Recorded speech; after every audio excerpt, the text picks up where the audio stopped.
तो mutual fund में अगर इन्वेस्टमेंट करते हैं या फिर किसी बैंक में इन्वेस्टमेंट करते हैं तो हमें वहाँ से कितने % का ऐसे रिटर्न मिलता है।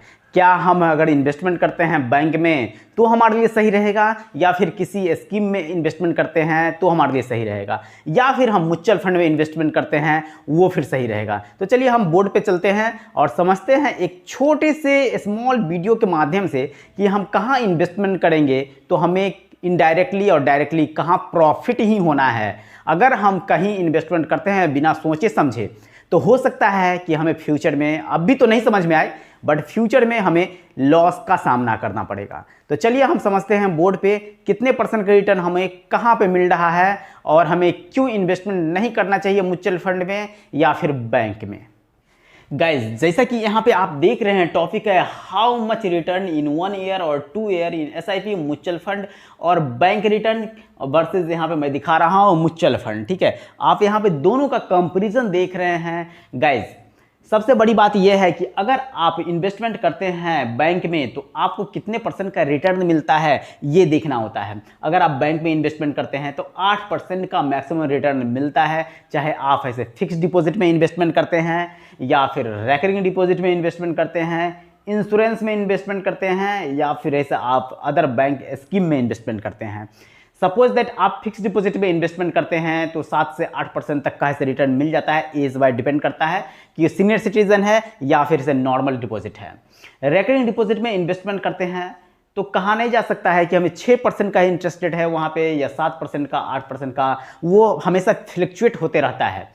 अगर इंश्योरेंस में हम इन्वेस्टमेंट करते हैं तो गाइज इंश्योरेंस में हमें देखा जा गया है कि अगर 5% से लेके और 6% तक का ऐसे रिटर्न इसमें कैलकुलेशन किया गया है तो मिलता है। बैंक के किसी स्कीम में आपको 8% से ज़्यादा का ऐसे इंटरेस्ट रेट मिलता है, जैसे सुकन्या योजना हो गया, पीपीएफ हो गया। इस तरह के फंड में आप इन्वेस्टमेंट करते हैं तो आपको 8 से 9% तक का रिटर्न मिलता है। चलिए हम समझते हैं म्यूचुअल फंड के बारे में। Return from the mutual fund. अगर आप म्यूचुअल फंड में इन्वेस्टमेंट करते हैं, चाहे किसी भी म्यूचुअल फंड में इन्वेस्टमेंट करते हैं, सबसे बड़ी बात तो ये होती है कि आपको सोच और समझ कर ऐसे इन्वेस्टमेंट करना चाहिए किसी भी म्यूचुअल फंड में, क्योंकि यहाँ पे भी गाइस से 2% से 25% तक का ऐसे रिटर्न मिलता है सालाना। अब बहुत सारे केस में आप देखते होंगे कि 2%, 3%, 5% तक का रिटर्न मिलता है। ठीक है, अगर इक्विटी फंड में इन्वेस्टमेंट करते हैं तब तो सही है, यहाँ पे रिस्क भी है और सही है, हमें यहाँ पे 12% से 25% तक का ऐसे रिटर्न ऐसे मिलता ही मिलता है। ठीक है, अगर हम डेब्ट फंड में इन्वेस्टमेंट करते हैं तो गाइस यहाँ पे 2% से 14% तक का ऐसे रिटर्न मिलता है। सिक्योर फंड है, यहाँ पे पैसे डूबने का चांस बिल्कुल भी नहीं है, बट आपको सोच समझ के इन्वेस्टमेंट करना होगा कि 2% में कहीं गलती से ना हो जाए तो हमारे पैसे गाइस ऐसे ही लॉस में चले जाएंगे हम। तो इसीलिए सोच समझ कर इन्वेस्टमेंट करेंगे। अगर 14% वाले में तो चलो डेब्ट फंड भी आपके लिए सही साबित हो सकता है। अगर 1 साल और 2 साल का है रिटर्न अगर हम देखते हैं गाइज तो यहाँ पे 2% से 10% तक का है दिखाता है। आप किसी भी म्यूचुअल फंड में इन्वेस्टमेंट करते हैं, चाहे एसबीआई के म्यूचुअल फंड में इन्वेस्टमेंट करते हैं या फिर आप ऐसे एक्सिस में करते हैं, कोटक में करते हैं या निपॉन में करते हैं, किसी भी म्यूचुअल फंड में इन्वेस्टमेंट करते हैं तो अभी का जो समय चल रहा है गाइज बहुत ही मार्केट गिरा हुआ है, तो आपको 2% से 10% तक का ऐसे रिटर्न दिखाएगा। बहुत सारे ऐसे म्यूचुअल फंड है जो माइनस में भी जा चुके हैं, तो उसके बारे में हम बात नहीं करेंगे क्योंकि बहुत अच्छे ग्रोथ जो दे चुके हैं वो माइनस में कभी कभी जाते हैं, कभी -2%, 4% ऐसे जाते हैं। फिर वहाँ पे देखते हैं फंड मैनेजर से हमें कहाँ पे गलती हुआ उसको सुधारते हैं और फिर वो फंड काफ़ी अच्छा रिटर्न देता है।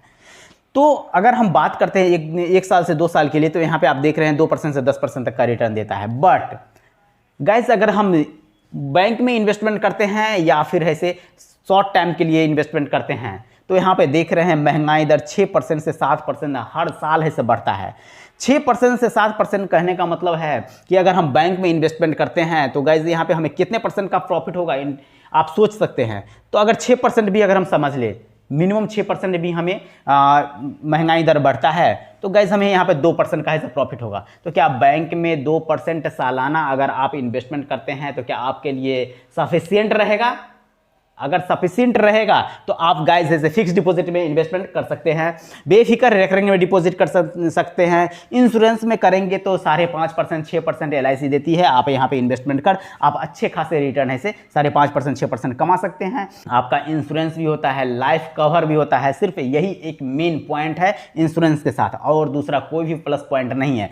और बैंक का अदर स्कीम में इन्वेस्टमेंट करते हैं फिर वहाँ पे गाइस जैसे आपको 8% या 8.5-9% तक का रिटर्न मिलता है। तो आप देखेंगे यहाँ पे तो गाइस यहाँ पे 6% हर साल महंगाई दर बढ़ रहा है, यहाँ पे 8-9% आपको रिटर्न मिल रहा है, मतलब 2-3% का प्रॉफिट होगा। आप यहाँ पे इन्वेस्टमेंट बिल्कुल कर सकते हैं, आपका पैसा बिल्कुल सेफ रहेगा, जितना आप सोच रहे हैं उसी के हिसाब से आपका ऐसे पैसे ग्रो करेंगे।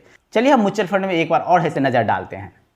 गाइस अगर हम रिटर्न की बातें करते हैं तो 2% से 25% तो है यहाँ पे, इक्विटी फंड में 12 से 25% दिखा रहा है, ठीक है। अगर यहाँ पे इन्वेस्टमेंट करते हैं, सपोज दैट अगर हम इक्विटी फंड में इन्वेस्टमेंट करें, बहुत सारे अच्छे फंड में इन्वेस्टमेंट करेंगे तो हमें हो सकता है कि 18-20% का रिटर्न से मिल जाए। जरूरी नहीं है कि मैं नहीं बता रहा हूं कि आपको 12% का मिलेगा रिटर्न या ऐसा 25% का रिटर्न मिलेगा।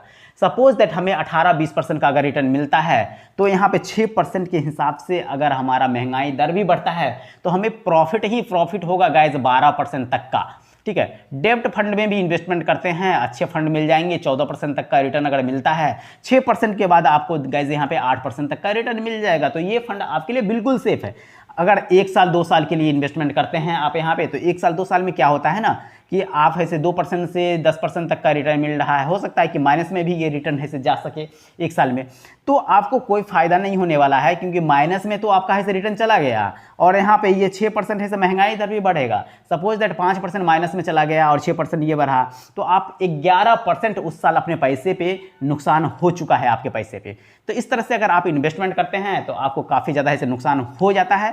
जो मैं म्यूचुअल फंड सजेस्ट करता हूँ उसमें से आप कोई भी म्यूचुअल फंड में इन्वेस्टमेंट करते हैं, लंबे समय के लिए इन्वेस्टमेंट करना होगा, आपको कहीं भी लॉस नहीं होगा, कहीं ना कहीं आपको अच्छे प्रॉफिट ही होंगे। तो गाइज आप यहाँ पे समझ चुके होंगे कि अगर हम 1 साल या 2 साल के लिए इन्वेस्टमेंट करते हैं तो बैंक में इन्वेस्टमेंट करें, अदरवाइज ऐसे लंबे समय के लिए इन्वेस्टमेंट करना है तो गाइज ऐसे आप म्यूचुअल फंड में इन्वेस्टमेंट कर सकते हैं। अगर मेरा वीडियो अच्छा लगा हो तो मेरे वीडियो को लाइक करें, शेयर करें, सब्सक्राइब करें, बेल आइकन जरूर दबाएं ताकि हर नोटिफिकेशन आपको सबसे पहले मिले। थैंक यू, धन्यवाद।